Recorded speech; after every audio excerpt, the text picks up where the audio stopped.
ರಾಜ್ಯದ ಅನರ್ಹ ಪಡಿತರದಾರರಿಗೆ ಈಗ ಬಿಗ್ ಶಾಕ್ ಎದುರಾಗ್ತಾ ಇದೆ. ಶೀಘ್ರದಲ್ಲೇ ಪಡಿತರ ಕಾರ್ಡ್ಗಳು ರದ್ದಾಗುತ್ತೆ ಅನ್ನುವಂತಹ ಮಾಹಿತಿ ಲಭ್ಯವಾಗ್ತಾ ಇದೆ. ಅಂದ್ರೆ ಯಾರ್ಯಾರು ಅನರ್ಹರಿದ್ದಾರೆ ಅಂತವರ ಪಡಿತರ ಕಾರ್ಡ್ಗಳು ರದ್ದಾಗುವ ಸಾಧ್ಯತೆ ಇದೆ. ಅನರ್ಹ ಹೊಂದಿರುವಂತವರ ಕಾರ್ಡ್ಗಳನ್ನು ಗುರುತಿಸಿ ರದ್ದು ಮಾಡಿ ಜಿಲ್ಲಾಡಳಿತಗಳ ಜೊತೆಗಿನ ಸಭೆಯಲ್ಲಿ ಸಿಎಂ ಸಿದ್ದರಾಮಯ್ಯ ಅವರು ಕೊಟ್ಟಿರುವಂತಹ ಸೂಚನೆ ಇದು. ಯಾರ್ಯಾರು ಪಡಿತರ ಪಡೆದುಕೊಳ್ಳೋದಕ್ಕೆ ಅನರ್ಹರಿದ್ದಾರೆ ಅಂತವರ ಕಾರ್ಡ್ಗಳನ್ನು ಗುರುತಿಸಿ ಅದನ್ನು ರದ್ದು ಮಾಡಿ ಅಂತ ಜಿಲ್ಲಾಡಳಿತ ಜೊತೆಗಿನ ಸಭೆಯಲ್ಲಿ ಸಿಎಂ ಸಿದ್ದರಾಮಯ್ಯ ಸೂಚನೆ ಕೊಟ್ಟಿದ್ದಾರೆ. ಸಭೆಯಲ್ಲಿ ಸಿಎಂ ಸಿದ್ದರಾಮಯ್ಯ ಅವರು ಅಧಿಕಾರಿಗಳಿಗೆ ಇವತ್ತು ಸೂಚನೆ ಕೊಟ್ಟಿದ್ದಾರೆ.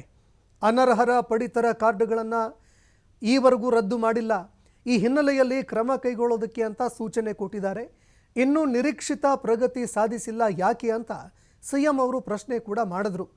ಆದಷ್ಟು ಬೇಗ ಯಾರು ಅನರ್ಹರಿದ್ದಾರೆ, ಅನರ್ಹರಿದ್ದು ಯಾವ ಬಡತನ ಕುಟುಂಬಗಳ ಒಂದು ಹಕ್ಕನ್ನು ಕಸಿದುಕೊಳ್ಳುವಂತಹ ಕೆಲಸವನ್ನು ಮಾಡ್ತಾ ಇದ್ದಾರೆ ಅಂಥವರನ್ನು ಗುರುತಿಸಿ ಆದಷ್ಟು ಬೇಗ ರದ್ದು ಮಾಡೋದಕ್ಕೆ ಅಂತ ಸಿಎಂ ಅವರು ಸೂಚನೆ ಕೊಟ್ಟಿದ್ದಾರೆ.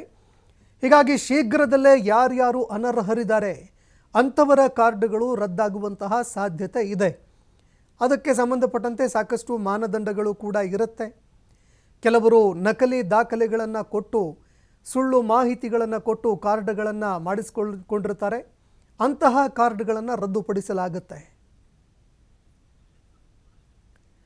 ಈ ಬಗ್ಗೆ ಮತ್ತಷ್ಟು ಮಾಹಿತಿ ಕೊಡ್ತಾರೆ ಪ್ರತಿನಿಧಿ ಎಲ್.ಎನ್. ಸ್ವಾಮಿ ಫೋನ್ ಸಂಪರ್ಕದಲ್ಲಿ ಜಾಯ್ನ್ ಆಗಿದ್ದಾರೆ. ಎಲ್.ಎನ್. ಸ್ವಾಮಿ, ಅನರ್ಹ ಪಡಿತರ ಕಾರ್ಡ್ಗಳೇನಿದ್ದಾವೆ ಅದನ್ನು ರದ್ದುಪಡಿಸೋದಕ್ಕೆ ಸಿಎಂ ಅವರು ಸೂಚನೆ ಕೊಟ್ಟಿದ್ದಾರೆ. ಯಾವಾಗ ಆರಂಭ ಆಗತ್ತೆ, ಅದೇ ರೀತಿಯಾಗಿ ಅದಕ್ಕೆ ಸಂಬಂಧಪಟ್ಟಂತೆ ಮಾನದಂಡಗಳು ಏನಾದರೂ ಇದೆಯಾ? ಈ ಬಗ್ಗೆ ಮತ್ತಷ್ಟು ಮಾಹಿತಿ ಕೊಡೋದಾದ್ರೆ. ಸಂತೋಷ್, ಇವತ್ತು ಎಲ್ಲಾ ಜಿಲ್ಲೆಗಳ ಡಿಸಿ ಹಾಗೂ ಸಿಇಒಗಳ ಜೊತೆ ಸಿಎಂ ಸಿದ್ದರಾಮಯ್ಯನವರು ಪ್ರಗತಿ ಪರಿಶೀಲನಾ ಸಭೆ ನಡೆಸ್ತಾ ಇದ್ದಾರೆ.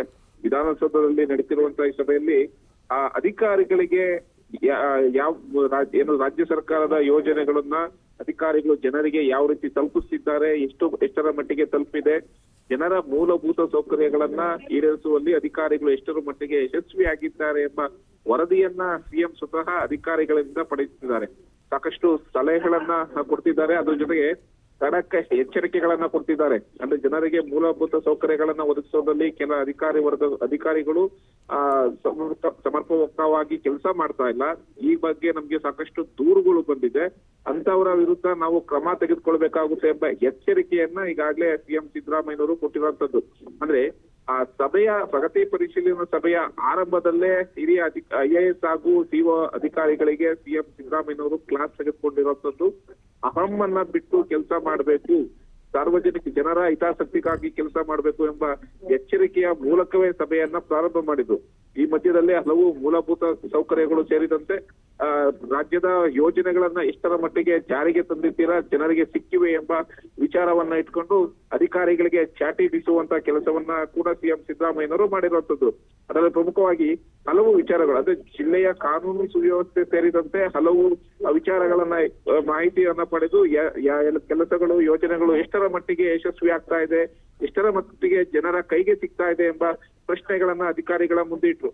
ಹಾಗೆ ಇವತ್ತು ಪ್ರಮುಖವಾಗಿ ಪಡಿತರ ಚೀಟಿಗಳ ಬಗ್ಗೆಯೂ ಕೂಡ ಅಧಿಕಾರಿಗಳಿಗೆ ಒಂದಿಷ್ಟು ಕ್ಲಾಸ್ ಅನ್ನ ಸಿಎಂ ಸಿದ್ದರಾಮಯ್ಯನವರು ಪಡೆದಿರುವಂತದ್ದು.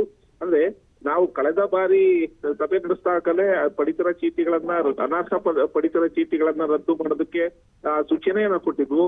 ಈ ಸೂಚನೆ ಇಷ್ಟರ ಮಟ್ಟಿಗೆ ಕೆಲಸ ಮಾಡ್ತಿದ್ದೀರಾ, ಎಷ್ಟು ಅನರ್ಹ ತಮ್ಮ ಜಿಲ್ಲೆಗಳಲ್ಲಿ ಪಡಿತರ ಚೀಟಿಗಳನ್ನ ಗುರುತಿಸಿದ್ದೀರಾ, ಎಷ್ಟು ಸಂಖ್ಯೆಗಳಲ್ಲಿ ಅನರ್ಹರು ಪಡಿತರ ಚೀಟಿಗಳನ್ನ ಪಡೆದಿದ್ದಾರೆ, ಇದರ ಬಗ್ಗೆ ಸಂಪೂರ್ಣ ಮಾಹಿತಿಯನ್ನ ಪಡೆದಿದ್ದೀರಾ ಎಂಬ ಏನು ವಿಚಾರವನ್ನ ಒಂದು ಪ್ರಶ್ನೆಯನ್ನ ಅಧಿಕಾರಿಗಳ ಮುಂದೆ ಇಟ್ಟು, ಜೊತೆಗೆ ಅಂದುಕೊಂಡಂತೆ ಪ್ರಗತಿ ಸಾಧ್ಯವಾಗ್ತಾ ಇಲ್ಲ, ಯಶಸ್ವಿ ಆಗಲು ಸಾಧ್ಯವಾಗ್ತಾ ಇಲ್ಲ. ಅಂದ್ರೆ ಅನರ್ಹ ಪಡಿತರ ಚೀಟಿಗಳನ್ನ ರದ್ದು ಮಾಡುವಂತ ಒಂದು ಪ್ರಗತಿ ಕೆಲಸ ಅಂದುಕೊಂಡಂತೆ, ಅಂದ್ರೆ ನಾವು ಸೂಚನೆ ಕೊಟ್ಟಂತೆ ಮತ್ತೆ ನಿಮಗೆ ಹೇಳಿದಂತೆ ಆ ಟಾಸ್ಕ್ ಸಂಪೂರ್ಣವಾಗಿ ಕಂಪ್ಲೀಟ್ ಆಗ್ತಾ ಇಲ್ಲ, ಪ್ರಗತಿಯೇ ಆಗ್ತಾ ಇಲ್ಲ. ಇದಕ್ಕೆ ಕಾರಣ ಏನು ಎಂಬ ಪ್ರಶ್ನೆಯನ್ನ ಅಧಿಕಾರಿಗಳಿಗೆ ಸಿಎಂ ಮಾಡಿದ್ದು. ಜೊತೆಗೆ 74% BPL ಕಾರ್ಡ್ಗಳಿದೆ. ಅದರಲ್ಲಿ ಅನರ್ಹಗಳನ್ನು ಯಾರನ್ನು ಗುರುತಿಸಿ ಅವರಿಗೆ ಸಿಗಬೇಕಾದಂತ ಸವಲತ್ತುಗಳನ್ನು ತಪ್ಪಿಸಿ ಎಂಬ ಸೂಚನೆಯನ್ನ ಇವತ್ತು ಅಧಿಕಾರಿಗಳಿಗೆ ಸಿಎಂ ಸಿದ್ದರಾಮಯ್ಯನವರು ಕೊಟ್ಟಿರುವಂತದ್ದು. ಸಂತೋಷ್, ಧನ್ಯವಾದಗಳು ಎಲ್.ಎನ್. ಸ್ವಾಮಿ ನಿಮ್ಮೆಲ್ಲ ಮಾಹಿತಿಗೆ.